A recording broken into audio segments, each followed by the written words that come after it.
Ya, para finalizar la mesa de este primer día del coloquio, vamos a dar paso a la ponencia de Alberto Donoso y Marco Moncada, titulada Construcción de memoria histórica en torno a un sitio patrimonial de la Guerra Civil de 1891. Muchas gracias. Entonces, bueno, primero que se escucha bien o no, ¿se escucha bien? Ya. Bueno, primero que todo agradecer la invitación y esta reflexión importante que se puede hacer en estos espacios que genera los estudiantes de Historia de la Universidad de Valparaíso.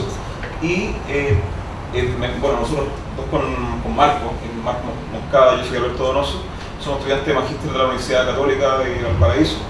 Y venimos acá, el papel, la camiseta que nos vamos a poner hoy día nosotros acá en este conversatorio, va a ser aterrizar este tema de la guerra de 1991, y aterrizarlo desde los libros, pasar de la teoría pura, de la historia pura, hacia el tema patrimonial, hacia cómo estos temas se pueden transmitir hacia la gente, y esa transmisión puede generar un cambio también en la percepción que la gente tiene de la historia, ¿cierto? Bueno, el tema, como decía el caballero acá, es la construcción de memoria histórica en torno a un sitio patrimonial de la Guerra Civil de 1891, y ahora lo voy a dejar con Marco, el cual les va a explicar un poco en qué consiste este proyecto, y después posteriormente yo hablando de la parte un poco más teórica de cómo se articula específicamente el proyecto. Reitero los agradecimientos de mi compañero de exposición.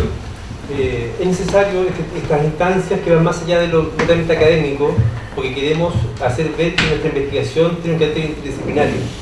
Nosotros como historiadores nos sumamos un esfuerzo previo y tiene que ver con acreditar que efectivamente de lo que vamos a hablar es un sitio patrimonial de la Guerra Civil de 1891. ¿Por qué?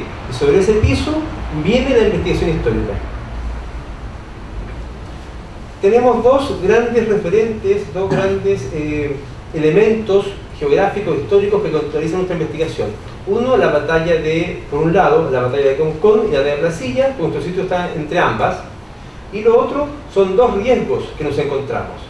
Primero, según lo que ven las imágenes, es un acto de conmemoración histórica realizado en Brasilia. Tenemos la fortuna de haber participado desde el inicio de la primera piedra, la inauguración, y casi todos los años hemos ido porque nos han invitado. Hay un ejercicio, una gestión distinta a la de Concón, que también tiene su mérito, digamos, y que tiene que ver con la conmemoración histórica.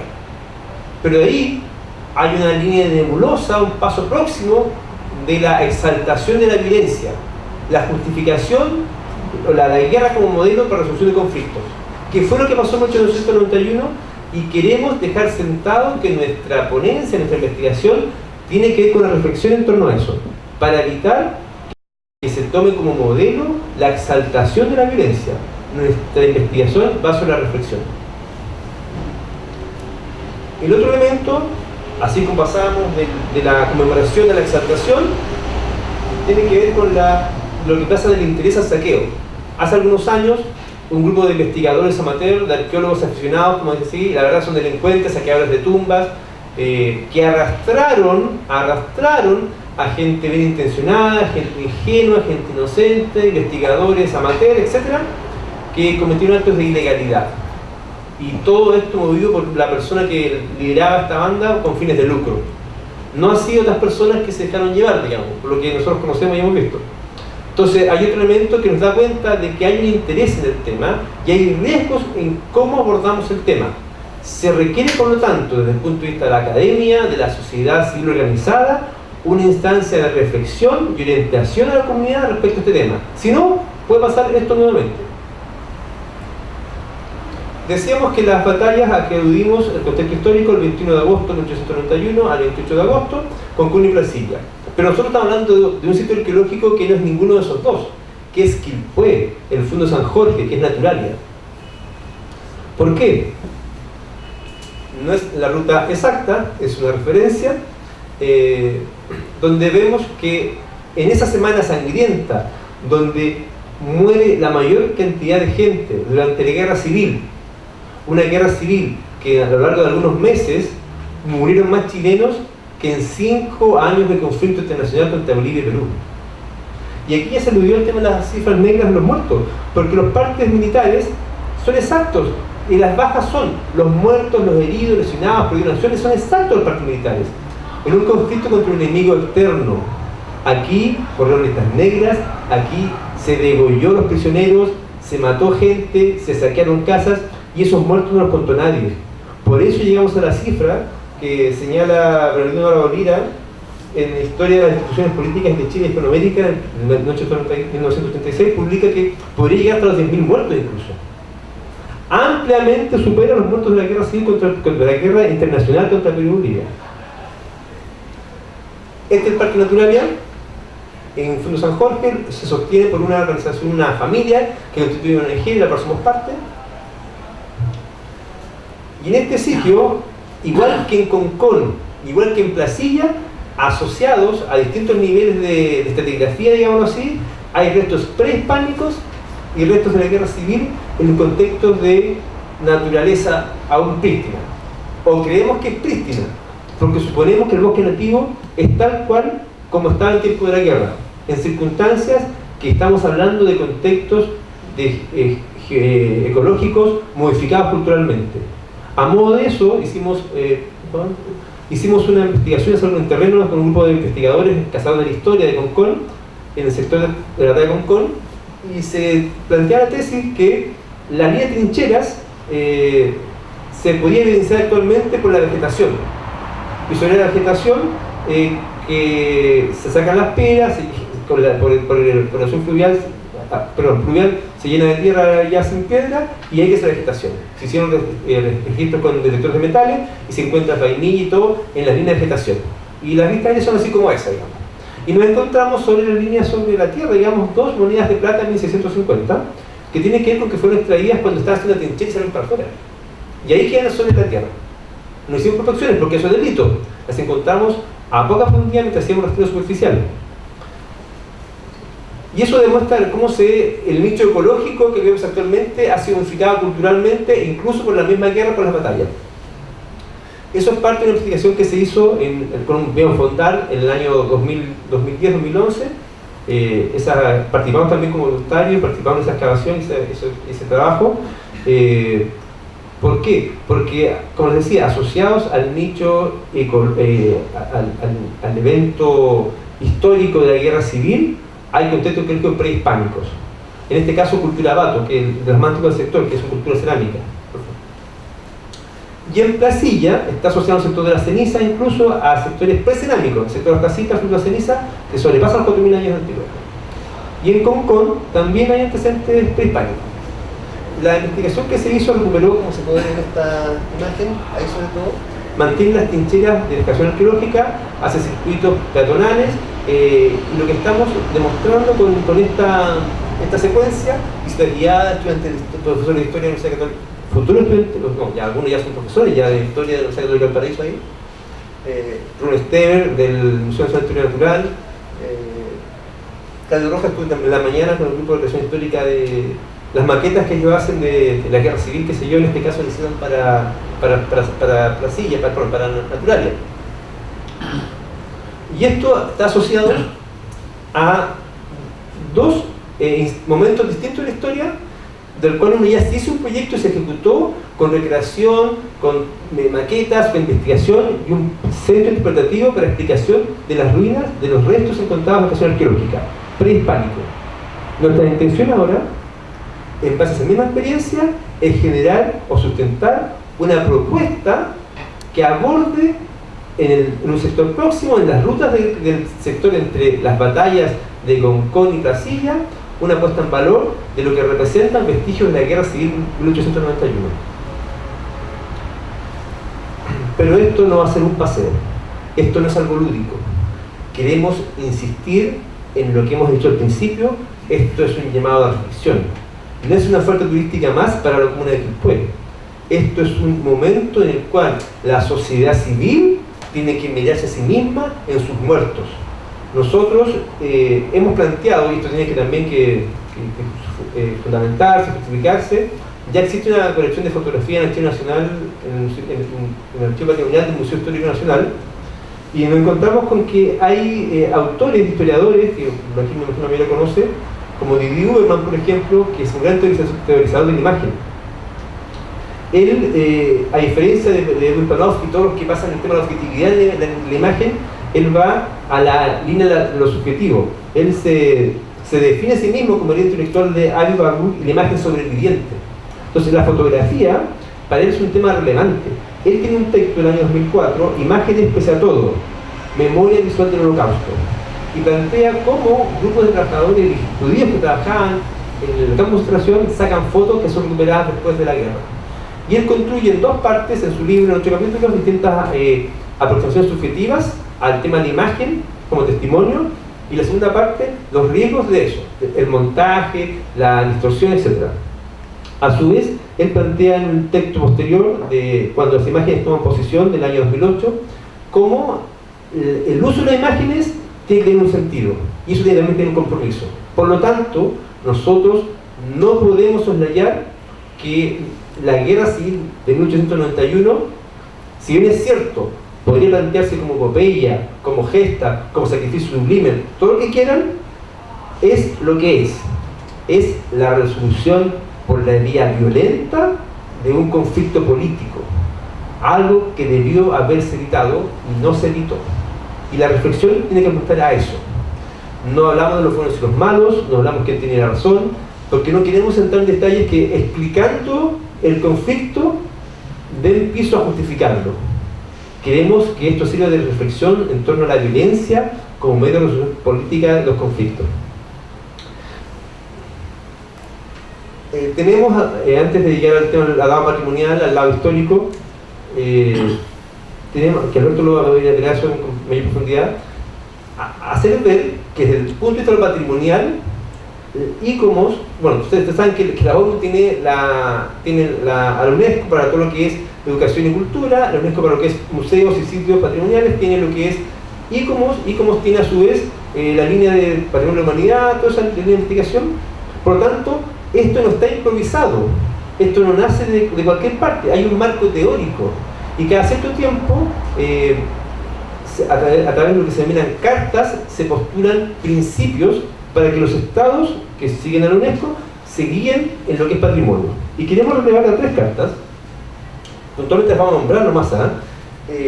La carta de Nara nació en Japón, donde se reúne en el año 1994, y plantean en su postulado número 11 que todos los juicios sobre valores atribuidos a las propiedades culturales, así como la credibilidad de fuentes de información relacionadas, puede diferir de cultura en cultura e incluso entre la misma cultura.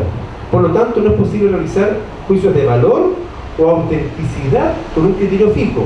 Por el contrario, el respeto debido a todas las culturas requiere que el patrimonio cultural sea considerado y juzgado dentro del contexto cultural al cual pertenece.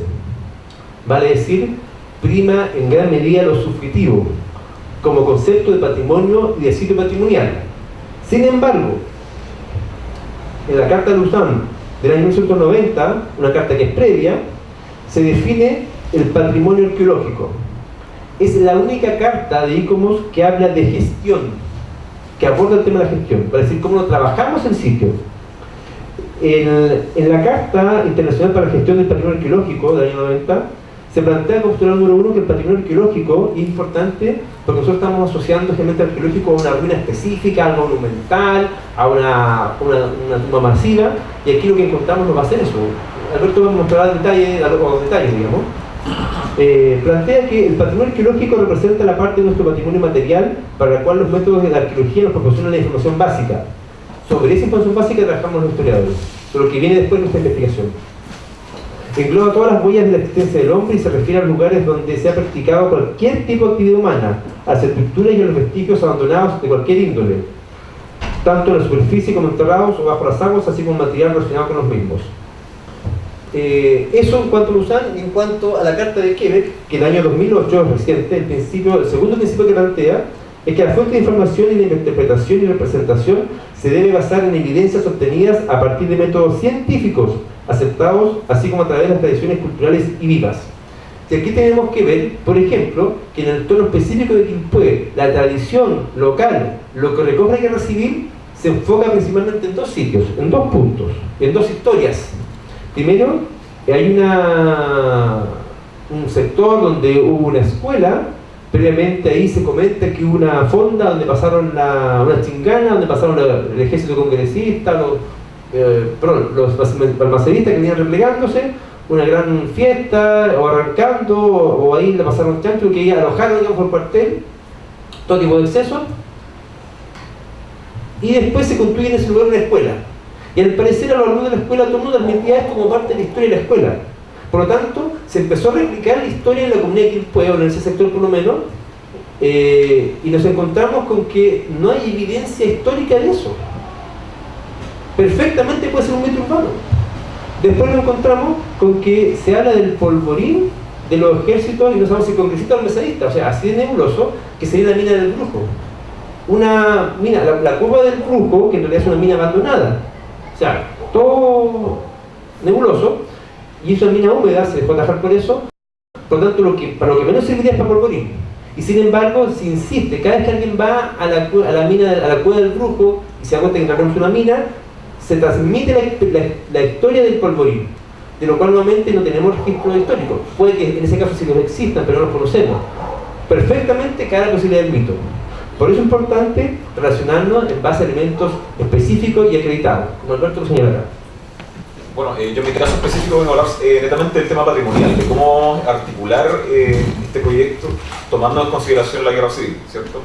Bueno, el valor que vamos a reforzar en este trabajo va a ser el enfrentamiento armado entre hombres de una misma nación, una guerra entre chilenos que comparten ciertos principios culturales e identitarios. O sea, pese a que todavía no está formada la identidad de los chilenos en esta época, todavía existe ciertos parámetros chilenos, ¿cierto? Entonces, ¿cómo vemos que gente que comparte ciertos valores, que se ha criado en el mismo territorio, que es parte de una misma nación, va a pelear en una guerra? O sea, ya eso es violento, ya eso es un punto de vista a reflexionar, ¿cierto? Y de cómo la nación se va a ir articulando, trae la influencia y las consecuencias de esta guerra. O sea, posteriormente de la guerra y al principio del siglo XX también puede pasar lo mismo, que se comienza a desarrollar una sociedad segregada por alguna idea, por algunas sensaciones que se tiene sobre la guerra, ¿cierto? Que podría ocurrir. Bueno, y el objetivo general de este trabajo, esta puesta en valor, ¿cierto?, sería generar una instancia de reflexión en torno a la guerra civil de 1991 a través de la puesta en valor de su hecho histórico, y principalmente sería sobre las consecuencias culturales y humanitarias por intermedio de la creación de una propuesta museológica, como aparece acá, y también un recorrido patrimonial. Ustedes se preguntarán por qué una propuesta museológica principalmente. Bueno, principalmente porque tenemos un lugar, ¿cierto?, que está identificado por donde pasó este ejército, ¿cierto? También tenemos el espacio para realizarlo, porque tenemos la sociedad, ¿cierto?, con esta organización, ¿cierto? Y también tenemos el material arqueológico, que lo vamos a revisar más adelante, que se ha ido encontrando sobre este tema. Y el tema del recorrido patrimonial principalmente porque la idea es difundir la historia de manera más atractiva. Porque, bueno, lógicamente se han escrito muchos libros sobre la Guerra Civil de 1891, ¿cierto? Pero recorridos patrimoniales o cómo acercar esta historia más oficial a la gente no se ha trabajado mucho. Entonces creemos que el recorrido patrimonial puede ser una alternativa atractiva para eso. Y también desarrollar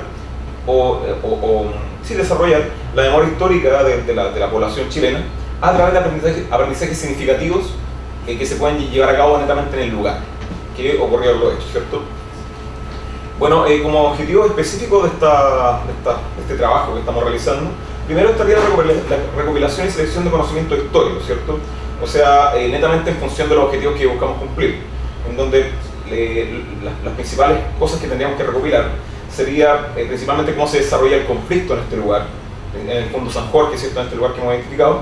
También buscar testimonios de soldados combatientes en la guerra, en donde aquí podríamos encontrar algunos casos particulares, por ejemplo, que puedan combatir soldados de la misma familia en bandos distintos, por ejemplo.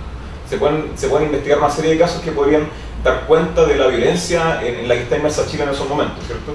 Y también recoger antecedentes sobre las sensaciones que se tienen sobre los hechos en esa época, que aquí se podrían ver las sensaciones nacionales e internacionales también, por ejemplo, revisando los periódicos. En el caso de Chile podrían ser los diarios oficiales, ¿cierto? Y en el caso internacional, principalmente los diarios de Estados Unidos y Gran Bretaña, que tienen una visión distinta sobre el conflicto, una valoración distinta sobre el conflicto. Bueno, otro objetivo sería identificar identificar y definir al público al que va a aspirar esta puesta en valor, ¿cierto? Y que aquí nosotros identificaríamos tres grupos principales, que serían, por una parte, los turistas nacionales principalmente, porque la idea es, ¿cierto?, desarrollar esta memoria histórica, fortalecerla, y también internacionales o extranjeros, con el tema de difundir también la guerra, que muchas veces Chile no es tan conocido por ese aspecto, ¿cierto? También incorporar como público a los colegios del sector y también de la región, y vinculando a los colegios y a este hecho histórico con los contenidos mínimo obligatorios que se están pasando en el colegio, principalmente que se vincula con sexto básico y segundo medio, que se aborda el tema de la guerra civil, ¿cierto? Y también con los vecinos y la gente del sector en cuestión, porque la idea también es que la gente que vive en este sector tome conciencia del valor que tiene, también donde está viviendo, ¿cierto? Y también puede ayudar a salvaguardarlo, a cuidarlo, ¿cierto? También está la generación de material didáctico con el fin de explicar y sintetizar los contenidos que se quieren transmitir, ¿cierto? En donde podría estar la creación del tríptico informativo, la generación de guías de trabajo para los colegios que van a asistir, ¿cierto? Que puedan relacionarse, como les digo, con los contenidos mínimos para que lo puedan aplicar en clases, por ejemplo. También la exhibición de elementos utilizados en la guerra, como uniformes, también la arma utilizada. También la exhibición de maquetas, como algo habló Marco en su momento, que hay una organización que está haciendo maquetas también. Exhibirlas también en esta propuesta museológica. También presentar, si es posible, más adelante, ¿por qué no una recreación de la guerra? Tenemos un grupo que está también incorporado en eso. Y también presentar gigantografías con imágenes de la guerra, con las imágenes que están en el archivo, ¿cierto? Y también paneles informativos sobre el conflicto histórico, o sea, cómo se desarrolla. Y por último, destacar y mostrar los hallazgos arqueológicos que se han realizado en el lugar. Que acá tenemos, ahí sí, que serían estas cosas que tenemos acá, que serían, aparece un botón acá, que es un botón del uniforme del uniforme de guerra. Y también estaría una vaina de balas, ¿cierto? Y también se han encontrado varias cosas más. Bueno, también hay, hablando con la gente que ha encontrado estas cosas, que la misma gente, los dueños del fondo de San Jorge, que han encontrado estas cosas después de las temporadas de lluvia, porque el territorio se va erosionando, ¿cierto? Y va haciendo emergir ciertos elementos que están en la superficie. También han encontrado bayonetas, han encontrado culatas de la arma, y también han encontrado medallas, medallas y monedas también en este sector. Entonces la idea también es mostrar a las personas las cosas que se han encontrado en este sector. Y por último, iremos al tema de fondo, y aquí con esto terminamos, que sería la propuesta museológica, la cual estaría basada metodológicamente, principalmente en las cartas que mostró Marcos sobre el ICOMO, ¿cierto? Que es este Consejo Internacional de los Monumentos y los Sitios, de cómo trabajar esto, y también el enfoque que existe en Chile sobre los museos de la memoria y los derechos humanos, de cómo a través de un hecho histórico se pueden reforzar ciertas cosas problemáticas que hay en la población. Por ejemplo, cómo los conflictos históricos van desarrollando dos bandos muchas veces en la sociedad, creando división al interior de la nación, ¿cierto? Y también esta propuesta museológica se compone de dos elementos, que sería la aplicación en el aire libre, o sea, en el sitio por donde ha pasado este ejército, las mismas trincheras que se podrían ir encontrando, y también al interior de la instalación de esta organización del Parque Natural, ¿cierto? Que ahí, por ejemplo, se podrían poner las gigantografías y estas cosas. Y por último estaría la creación de la ruta patrimonial, que transitaría principalmente en el lugar que han ocurrido los hechos, y los hallazgos, y también en el lugar donde se han encontrado ciertas cosas, ¿cierto? Y esta consistiría principalmente en generar un recorrido que tenga 3 hitos patrimoniales, que lo estamos desarrollando todavía, porque como dijo Marco en su momento, bueno, lo tenemos bien claro en realidad, un proyecto que se está desarrollando todavía no tiene una fecha de aplicación todavía. Y también estaría la creación de un guión para hacer este recorrido, ¿cierto? Con el fin de unificar los contenidos que se van a desarrollar en este trabajo, y también aunar cierto enfoque, o sea, qué se va a trabajar sobre el contenido, que principalmente sería el tema de la valoración del conflicto como violencia, ¿cierto? Con las consecuencias humanas y culturales de la guerra.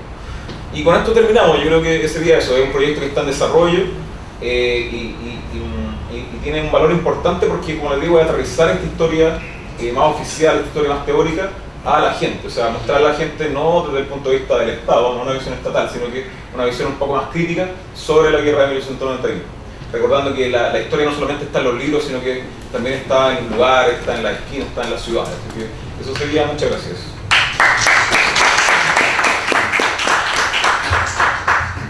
Bueno, para finalizar esta mesa y la jornada, vamos a dar espacio a algunas preguntas que quiera hacer el público presente.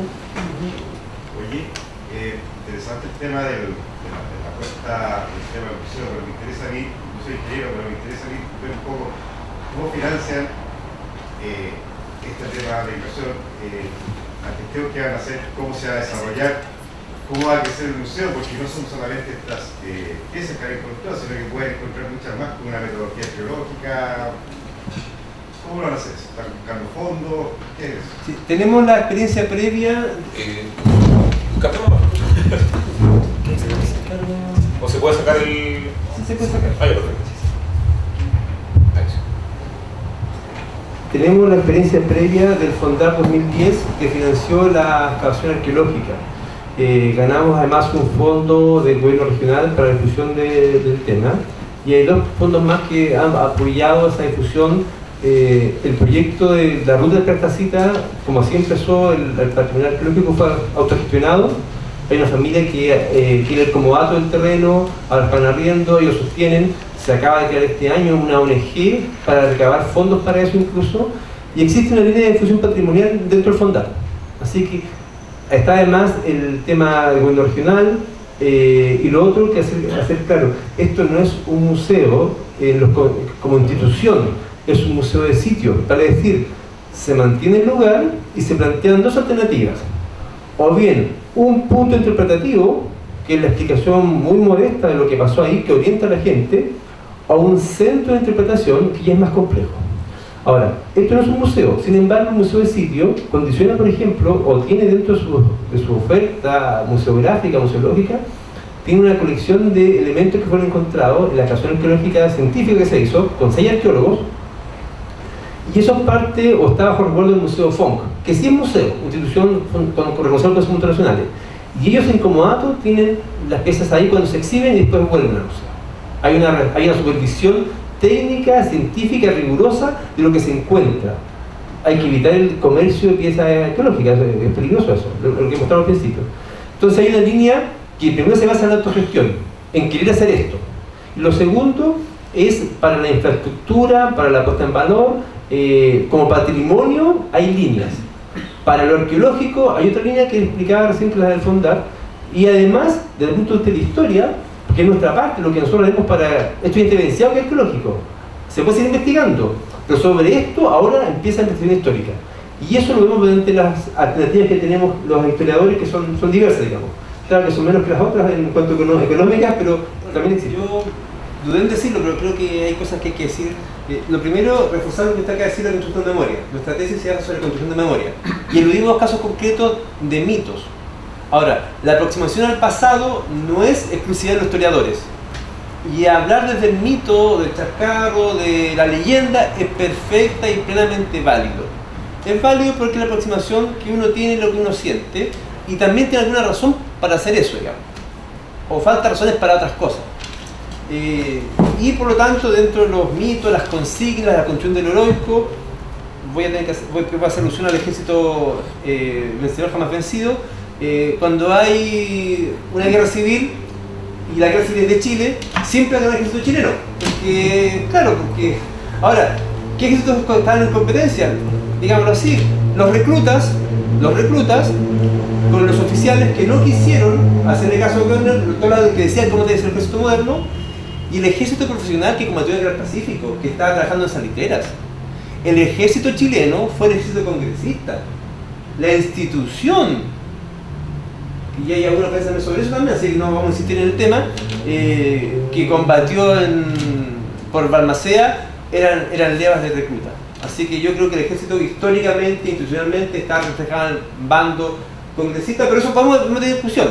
Lo que yo quiero resaltar y quiero hacer presente, y por eso quiero insistir en esto, es que todos los alcances, todas las formas de aproximación al pasado son legítimas, son válidas, salvo una que se abordó aquí. Y creo que tenemos que ser claros en esto. El saqueo, la profanación de las tumbas, bajo el pretexto del amor o la apego a nuestros héroes, para terminar vendiendo vitrinas con reliquias. Claro, en la librería se hacían vitrinas con botoncitos que no eran baratas y se vendían esas cosas. Eso no puede ser retorno al pasado. Yo entiendo que personas desde la no ignorancia, la falta de rigor académico o el desconocimiento de las normas legales hayan comprado esas cositas y les interese, y lo para ellos son reliquias, porque realmente son reliquias, efectivamente. El tema es cómo explotamos comercialmente. En la página ladebrasilla.cl, que es muy buena en muchos sentidos, lamentablemente Constantino Porfiado volvió a subir los videos donde él saquea tumbas y muestra esos videos. Incluso baja las coordenadas para que la gente pueda ir a saquear tumbas también. Eso no puede ser. Ahora, lo malo es que sacó las fuentes tan buenas que tenía, que había cosas muy valiosas en esa página. Claro. Pero la sacó. Él tenía una descripción, por ejemplo, de un teniente que estuvo a cargo de las masacres, de las matanzas después de la batalla. Cuando pasaban las listas negras y la gente no daba su nombre y venía un vecino o un amigo o un familiar a reconocer en las filas el que había negado su nombre para matarlo ahí mismo. O bien sacar secciones completas, como no había cómo alimentarlas, las hacían hacer una zanja para los muertos y después los mataban a ellos. Y todo eso se escribe en primera persona porque estuvo a cargo de eso. Entonces yo creo que hay muchas formas de entender el pasado, muchas formas de aproximación, son todas válidas, la historia es una más de esas, y dentro de la historia el rigor académico, el rigor academicista, también es una más dentro de lo que podríamos ser al amor a la historia, pero hay que ser claros en el tema del saqueo, el despojo. En Placilla, ¿qué se hizo? En Placilla se hizo un libro con los vecinos por una gestión del Centro Cultural de Placilla, donde los vecinos dieron un libro y contaron qué habían encontrado ellos en sus casas. Y cuando un consejero regional, el señor Daniel Paredes, gestiona directamente con el intendente y con el consejo de la época un FAF, una asociación directa, para construir lo que se conoce, lo que en realidad es una polifuncional, porque la verdad el museo es el eterno nomás, porque la verdad cumple más funciones que eso, me refiero. Bueno, es museo y muchas otras cosas más, a eso quiero llegar, ese es el punto. La gente se convocaba para que expusiese una vez al año o cuando se era lo que ellos habían encontrado en sus casas, en su terreno. Es muy distinto eso al despojo, al saqueo para comercializarlo. ¿Qué dice esa distinción? Finalizando la mesa y la jornada del día de hoy, los dejamos invitados al día de mañana, en donde van a participar grandes académicos como Jorge Pinto González, que va a hablar de la guerra civil en la frontera mapuche, un tema súper que es especialista en ello. Va a hablar Rafael Sagredo, un especialista sobre la guerra civil y su implicancia en la historia de Chile actual. O sea, cómo esta cambia respecto a la guerra civil y cómo se proyecta hasta el día de hoy. Y Hugo Quilográn, que va a hablar de la guerra civil, una visión desde Quillota, ya que la guerra civil se ve únicamente como acá en la quinta región, lo que sucedió en Concón y Placilla. Pero acá don Hugo va a dar la visión desde Quillota, que no se nombra y tuvo una preponderancia inmensa desde la guerra civil. Desde ahí se mandaron los telegramas a Santiago respecto al movimiento de tropas. Y también vamos al grupo de representación que vino hoy día con las maquetas, con los trajes de soldado, van a venir mañana también. Por si quedaron con las ganas de verlo, de sacarse fotos, va a estar mañana. Muchas gracias por participar y los esperamos ver mañana. Muchas gracias.